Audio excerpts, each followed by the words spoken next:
Siguro no, nakakaon na jud mo ning basil no. Ako sad gusto sad nako makakaon og basil na fresh. Kaya nag-effort jud ko na magtanom ani sa among garden. According sa mga YouTuber, dali ra kay ni siya itanom ang basil.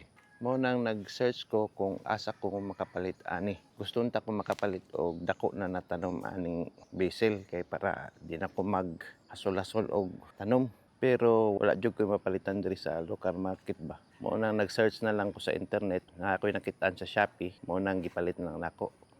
Ang gipalitin nako nga variety sa basil kay daghan mo siyang variety kaning Genovese basil or sweet basil na common ra sa diri sa Pilipinas na mao ra say available diri sa online. Gagmay di kini siya gliso no. Mao nang kung magtanom ka ni bantayan gini mo siya kasi mapalid sa hangin ba. Ang tama gyud pagtanom ani is ibabad sa nimo siya og tubig tapos diyan na ni siya itanom pag ma-activate na siya.